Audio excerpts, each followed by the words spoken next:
Okay guys, welcome to CCS Code। आज हम CCS exam content outline देखने वाले हैं जो बेसिकली अहिमा करवाती है।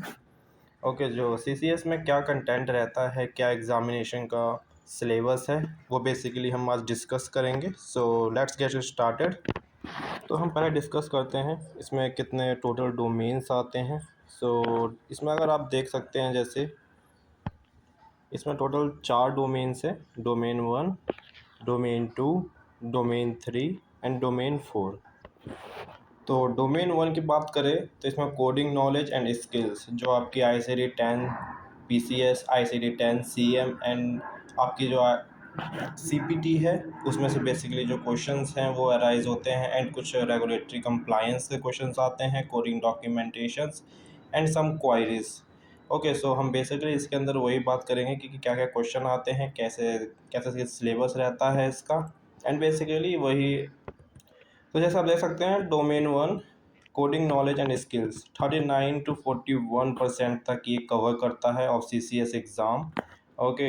सो बेसिकली अगर हम इसमें बात करें तो इसमें क्या क्या आता है, जैसे आप देख सकते हैं फर्स्ट पॉइंट, जिसमें assign diagnosis and procedure code based on the provider documentation in the health record.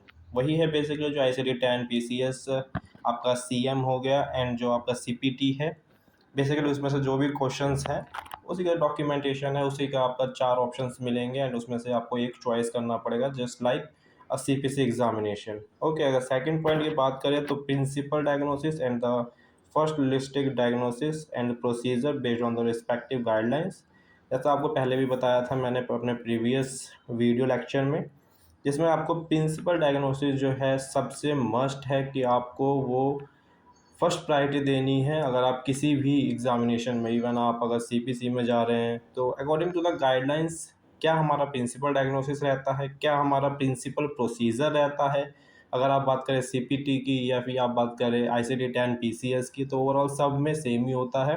तो आपको प्रिंसिपल डायग्नोसिस हमेशा याद रखना है according to the guideline. Okay, third point में भी सेम चीज़ कह रहा है, जैसे आप देख सकते हैं apply coding convention guideline and regulatory guidelines. तो वही चीज़ है, घुमा फिरा के बार बार एक ही चीज़ है। बस आप ये याद रखना है कि आपको गाइडलाइंस जो भी हैं, जो भी रेगुलेटरी कंप्लायंस के हैं क्वेश्चंस, वो आपको याद रहें, क्योंकि वो मस्ट हैं एंड वो पेपर में बहुत ज़्यादा पूछा जाता है। हाई कवरेज जो है उसी का रहता है बेसिकली। तो और मोस्टली जो है ICD 10 CM का रहता है। फोर्थ पॉइंट की बात करें तो attach CPT SCPCS modifier to outpatient procedure. वही है, इसमें आउट पेशेंट और इन पेशेंट के क्वेश्चंस भी आएंगे। तो आपको क्वेश्चंस को रीड करके प्रॉपरली आपको ये जानना पड़ेगा पहले कि ये आउट पेशेंट के लिए क्वेश्चंस पूछ रहा है या फिर इन पेशेंट के लिए पूछ रहा है। तो बेसिकली इन पेशेंट का कुछ गाइडलाइंस जो है वो अलग हो जाते हैं एंड आउट पेशेंट का गाइडलाइंस तो आप जानते ही हैं ऑलरेडी। सो इन पेशेंट का कोडिंग जब हम करेंगे आगे, तो बेसिकली मैं आपको पूरी गाइडलाइंस प्रॉपर एक्सप्लेन करूँगा, डोंट वरी अबाउट दिस। इसमें आपका CPT modifier, as you already know कि CPT के मॉडिफायर कौन कौन से होते हैं, कहाँ से होते हैं, एंड कुछ SCPCS के कोड आते हैं। आप ये याद रखना कि SCPCS के क्वेश्चंस नहीं आते, बट हाँ जो बुक के पीछे कुछ उनमें मॉडिफायर्स दिए गए हैं जो आउट पेशेंट प्रोसीजर में यूज़ किए जाते हैं, तो बेसिकली वो कुछ आएंगे क्वेश्चंस। एंड अगर हम बात करें तो SCPCS की बुक वहाँ पे अलाउ नहीं होती आपके एग्जामिनेशन सेंटर पे, ये भी आपको याद रखना है। एंड बाकी जो आपके CPT ICD 10 PCS and ICD 10 CM book जो है आपको ओरिजिनल बुक्स परचेज करके ले जानी पड़ती है, या फिर आप कहीं से रेंट पे भी ले सकते हैं। तो ऐसा ही होता है, आपको वहाँ पे बुक नहीं मिलेगी एग्ज़ाम सेंटर पे। तो ये भी आप एक पॉइंट है जो आपको याद रखनी है। फिफ्थ पॉइंट की अगर हम बात करें, determine appropriate sequence of diagnosis and procedure code based on the case scenario. I already told you कि डायग्नोसिस और प्रोसीजर जो आपको सीक्वेंस में है, अगर आप CPC करें या फिर आप CCS करें, सब में आप सीक्वेंसिंग तो मस्ट है, क्योंकि सीक्वेंसिंग का मतलब यही है कि अगर आप प्रिंसिपल डायग्नोसिस अगर आप सही देते हैं तो आपके बाकी सारे प्रोसीजर भी सही ही होंगे। अगर आपने प्रिंसिपल डायग्नोसिस आपने गलत दे दिया तो आपके बाकी सब भी गलत चले जाएंगे। तो आप ये पॉइंट हमेशा याद रखना कि प्रिंसिपल डायग्नोसिस जो सीक्वेंसिंग है वो आपकी बहुत बढ़िया होनी चाहिए। ओके, ICD-10 CM में भी अगर आप देखिएगा या ICD-10 PCS में भी देखिएगा तो वहाँ पे सीक्वेंसिंग के लिए आपको गाइड करता है, तो वो चीज़ आपको ज़रूर ध्यान देनी है। ओके, 6 पॉइंट है अप्लाई प्रेजेंट ऑन एडमिशन, जिसे हम शॉर्ट फॉर्म में PO एक गाइडलाइंस बोलते हैं। तो ये मैं आपको बता दूंगा, आपकी ICD-10 PCS और ICD-10 CM की बुक में भी अगर आप स्टार्टिंग के पेजेस में देखेंगे तो गाइडलाइन के बाद ये POA आपका इंडिकेटर्स दिया हुआ है। बेसिकली अगर आप पूरा डिस्क्राइब करके आप पढ़ना चाहें तो आप वो पढ़ सकते हैं, उसमें बहुत डिटेल में दे रखी है। बाकी अगर आप नहीं पढ़ेंगे तो मैं आपको बता ही दूंगा, वो don't worry about it. 6 point की अगर हम बात करें, demonstrate knowledge of coding edit, NCCI और मेडिकल नेसेसिटी। तो ये आपका कुछ डॉक्यूमेंटेशन टाइप है, कोडिंग एडिट्स के क्वेश्चंस भी आते हैं, ये भी मेरे क्वेश्चंस अब एग्जामिनेशन में आया था, तो आप ये भी याद रखना। बाकी मैं इसको डिटेल में आपको बताऊंगा फर्दर, अभी आप इतना समझ लीजिए कैसे कैसे क्वेश्चंस कहाँ कहाँ से आते हैं। अगर एक पॉइंट की बात करें, demonstrate knowledge of reimbursement methodology. कौन कौन से हैं? DRG हैं, APC होते हैं जो एक आउट पेशेंट के लिए होता है एंड एक आपका इन पेशेंट के लिए होता है। तो बेसिकली यही चीज़ है, इसको कैसे डिस्क्राइब करना है, कैसे ये कैटेगराइज है, इनके टाइप्स क्या होते हैं, वो सारा का सारा हम जानेंगे आगे वीडियो में। 9th पॉइंट की अगर हम बात करें, abstract application data from the health record. जो भी आपको डाटा रिकॉर्ड दिया जाता है उसमें से कौन कौन से मेन पॉइंट हैं जो आपको रिमेंबर करना होता है for and use of the queries and other things. Okay, so ये चीज़ भी आपको समझनी है कि कैसे हम डाटा को एब्स्ट्रैक्ट करते हैं, which one is the important most important things for your documentation. तो ये चीज़ भी आपको याद रखनी है एंड समझना है आपको डॉक्यूमेंटेशन रीड करके। एंड 10th पॉइंट की बात करें, identify major comorbidities conditions MCC and I comorbidity condition CC। तो ये भी आपको ICD-10 CM की बुक में आपको मिल जाएगा। बेसिकली आप अगर CPC की ध्यान देते होंगे तो आप उसमें आपको पता नहीं चलेगा, बट जब मैं आपको इसकी बताऊंगा कहाँ पे देखा जाता है MCC एंड CC, तो आपको समझ में आ जाएगा। उसमें भी आपका टैबलर लिस्ट में देखेंगे तो वहाँ पे बहुत सारी चीज़ें लिखी होती हैं। तो बेसिकली ये भी आपका MCC और CC जो है वो छोटे छोटे चीज़ों में लिखी रहेंगी, जहाँ पे आपका ICD का कोड दिया है वहाँ पे डिस्क्रिप्शन है, उसके जस्ट बाद ही है एक बिल्कुल उसी लाइन में छोटा सा MCC और उस पर टिक लगा हुआ होगा, तो वो मैं आपको दिखा दूंगा बाद में, डोंट वरी। सो बेसिकली अगर हम डोमेन 2 की बात करें, कोडिंग डॉक्यूमेंटेशन, जो 18 से 22% का वेटेज रखता है। इसमें अगर हम पहला पॉइंट देखें, resolve conflicting documentation in the health record, admission type और लेटरेट। ये तो आपको मस्ट है कि सब कुछ समझ में आना चाहिए कि कभी कभी डॉक्यूमेंटेशन में होता है कि पूरा सिनेरियो आपको दे दिया जाएगा एंड बीच में सर्जन बोलेगा कि हमने राइट हैंड में कोई सर्जरी करी है एंड फिजिशियन बोलेगा कि हमने लेफ़्ट हैंड में सर्जरी करी है। ओके, तो डॉक्यूमेंटेशन में से आपको ये समझना पड़ेगा कि कौन सा और कहाँ पे हो रखा है। तो अगर इस केस में अगर आपको समझ में नहीं आ रहा तो आप फिजिशियन से क्वायरी करेंगे। ओके, इसमें अगर आपको कोई भी नहीं है तो इसमें वही है कि कॉन्फ्लिक्टिंग डॉक्यूमेंट हेल्थ रिकॉर्ड में क्या क्या हो रखी है उस चीज़ को आपको समझना है रीड करके प्रॉपरली एंड फाइंड आउट करना है लेटरेटी या फिर एडमिशन टाइप। जो भी कॉन्फ्लिक्टिंग डॉक्यूमेंट आपको दिखेगा उसके अंदर प्रॉपरली आपको पढ़ के ही पता चलेगा। तो इसके क्वेश्चंस कुछ आएंगे, then I will let you know कि कैसे क्वेश्चंस आते हैं एंड कैसे आपको फाइंड आउट करना है कि डॉक्यूमेंटेशन पढ़ के हम कैसे फाइंड आउट कर सकते हैं। Got it. अगर हम नेक्स्ट पॉइंट की बात करें, ensure all required documentation for assigning a specific code is available with in the body of the health record. तो इसमें भी वही कह रहा है। फॉर एग्जांपल अगर मैं आपको बताऊं, जैसे अगर आपके डॉक्यूमेंटेशन में लेफ़्ट और राइट में कहीं सर्जरी हो रखी है एंड आपके पास कोड अवेलेबल है बाईलेटरल का, तो आप बाईलेटरल यूज़ करेंगे। अदरवाइज़ अगर नहीं है तो आप स्पेसिफिक कोड आप यूज़ कर सकते हो, जो भी आपका लेफ़्ट और राइट है तो दो कोड आप इन केस में जाएंगे अगर आपके पास कोई स्पेसिफिक कोड अवेलेबल नहीं है तो। बट अगर आपके पास है तो आपको पहले इंश्योर करना है कि आप वही कोड भेजें। Got it. And third point अगर हम बात करें, verify and validate documentation with in the health record. तो आपको ये भी वेरीफाई करना है एंड वैलिडेट करना है कि जो भी आपके पास डॉक्यूमेंटेशन आ रहा है वो कब का है, आउट ऑफ डेट तो नहीं है, उसकी पहले से ही कोडिंग हो रखी है कि नहीं हो रखी है, तो ये चीज़ भी आपको फाइंड आउट करनी है। सो डोमेन 3 की अगर हम बात करें, प्रोवाइडर क्वारी जो सबसे मस्ट है, एंड इसके क्वेश्चन अराउंड आपको 6 से 7 क्वेश्चंस आपके एग्ज़ाम में ज़रूर मिलेंगे।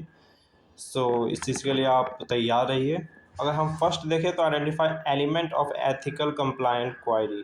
ओके, सो एक एथिकल कंप्लायंट क्वारी कैसे होता है, जब आप किसी कंपनी के थ्रू जब काम करेंगे तो वहाँ पे आपको ये ज़रूरत पड़ेगी। तो इस चीज़ को भी आपको फाइंड आउट करना है कि हम एक एथिकल क्वारी कंप्लेंट कैसे करते हैं, क्या प्रोसीजर रहता है, क्या इसका एक वे होता है, एक फॉर्मेट होता है, ये चीज़ भी आपको जानेंगे। ओके,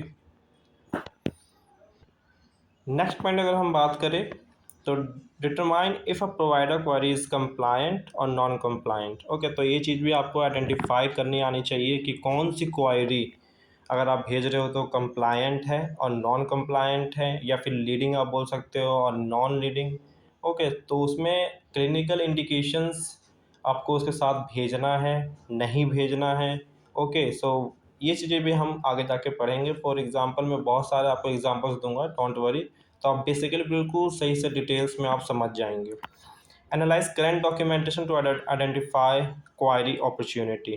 कब हमें अपॉर्चुनिटी आइडेंटिफाई करना है, पहले डॉक्यूमेंटेशन पढ़ के, कि कब हमें क्वायरी अपॉर्चुनिटी मिलती है क्वायरी करने के लिए और नहीं मिलती है। ओके, सो बेसिकली कभी कभी ऐसा होता है कि मोस्टली जो पर्सन्स होते हैं वर्किंग ऑन द कंपनी, कभी कभी ऐसा होता है कि वो हमेशा ही क्वायरी रेज कर देते हैं। ओके, तो ये चीज़ भी आपको समझनी है कि फिजिशियन के पास इतना टाइम नहीं है कि आपकी क्वायरी ही सॉल्व करता रहे। ओके, सो एक राइट टाइम और एक राइट डॉक्यूमेंटेशन में आप क्या क्या चीज़ें यूज़ करोगे और कब आपको क्वायरी करनी है, कब आपको अपॉर्चुनिटी चाहिए कि ये चीज़ पे हम क्वायरी करें, नहीं करना है, तो ये चीज़ को भी आइडेंटिफाई करना है। कैसे आइडेंटिफाई करेंगे वो मैं आपको बताऊँगा। ओके, ये चीज़ का भी एक प्रोसेस होता है।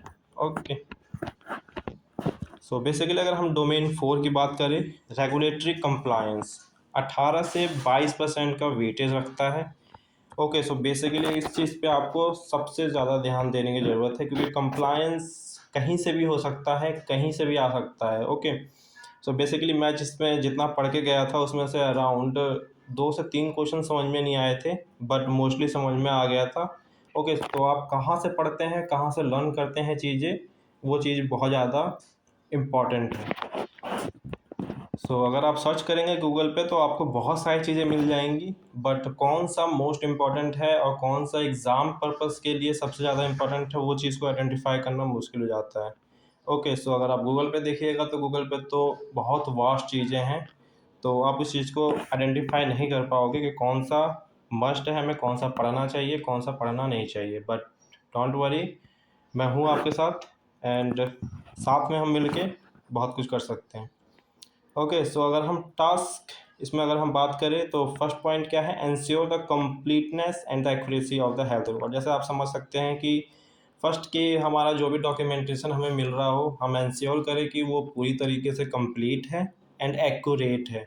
ओके, कभी कभी चीज़ें इनकम्प्लीट होती है, तो इस वजह से क्या है, हमें क्वायरी रेज कर देनी पड़ती है कि ये चीज़ें इनकम्प्लीट है, so please complete this documentation and forward this again. Okay, अगर हम सेकंड पॉइंट की बात करें, understand the payer specific guideline. Okay, तो अभी बेसिकली हम सिर्फ कोडर्स की ही गाइडलाइंस को अभी तक हम पढ़ते आ रहे थे। Now it's turn to understand the payer specific guideline. तो आपको ये चीज़ भी समझनी पड़ेगी कि पेयर की गाइडलाइंस क्या हैं, किसके अकॉर्डिंग क्या करती है, कहाँ से वो अपना वो पे करती है पैसे, कौन कौन से इसकी बॉडीज़ होती हैं, तो वो सारी चीज़ें आपको समझनी पड़ेंगी, तब जाके फिर आपको चीज़ें समझ में आएंगी। तो अगर हम थर्ड पॉइंट की बात करें, identify the patient safety indicator, जिसे हम PSI भी बोलते हैं, एंड हॉस्पिटल एक्वायर्ड कंडीशंस। तो ये सब भी आपकी ICD-10 PCS की बुक में भी दिया हुआ है एंड ICD-10 CM की बुक में भी दिया हुआ है। Okay, so based on the provider documentation, of course provider documentation होगा, उसके अंदर हॉस्पिटल एक्वायर्ड कंडीशंस होंगी, जो हॉस्पिटल के अंदर ही जो पेशेंट ऑलरेडी एडमिट है उनको बेसिकली ज़्यादातर HSC होती है। Okay, and patient safety indicators भी अगर हम देखें तो उस चीज़ को हम प्रोटेक्ट करने के लिए जो PSI होते हैं, वो कुछ हैं इंडिकेटर्स वगैरह, वो सभी मैं आपको बता दूंगा। अगर हम फोर्थ पॉइंट की बात करें, ensure compliance with HIPAA guidelines, तो हिप्पा के बारे में आप ऑलरेडी जानते हैं एंड इसको और डिटेल्स में पढ़ना पड़ेगा। मेरे पास कुछ पीडीएफ्स हैं, मैं आपको शेयर कर दूंगा, इस चीज़ को आप पढ़िएगा। Ensure adherence to the AHIMA standard of coding, ethical coding. तो एक एथिकल कोडिंग क्या है अहिमा स्टैंडर्ड के अकॉर्डिंग, तो उस चीज़ को भी आपको समझना पड़ेगा, इस चीज़ को भी इंश्योर करना पड़ेगा कि चीज़ें हैं। एंड अगर हम सिक्स्थ पॉइंट की बात करें, last point, ensure compliance with the UHDDS, तो ये भी एक टॉपिक है जो डिस्चार्ज डेटा सीट है, तो इसके बारे में भी हम आगे जाके पढ़ेंगे। तो ये ओवरऑल हमारा सिलेबस रहता है CCS का। सो बेसिकली आप ये जाके आप अहिमा की वेबसाइट पे भी डाउनलोड कर सकते हैं, अहिमा वेबसाइट की पे भी है वहाँ पर। सो एक पॉइंट और मैं बता दूँ, ये जो सिलेबस है CCS का, ये इफेक्टिव रहेगा 5/1/2024 तक। ओके, सो 5/1/2024 से इफेक्टिव हुआ है, सो ये 5/1/2025 तक ही वैलिड रहेगा। तो 2025 5/1 से पहले जो पेपर देने वाले हैं उनके लिए सिलेबस है। इसके बाद अगर कुछ चेंजेस होते हैं सिलेबस में, then I will let you know. तो बेसिकली अभी यही है रखते हैं, एंड आगे जो भी है हम फर्दर डिस्कस करेंगे about the PCS and the PCS questions. तो बेसिकली हमारा ICD-10 PCS ही मेन इंपॉर्टेंट है जो हमें समझनी है। कुछ अलग बुक है, बाकी आपने ICD-10 CM पढ़ी रखी है एंड आपने CPT भी ऑलरेडी पढ़ रखा है। सो हम आज के लिए इतने रखते हैं। Thank you.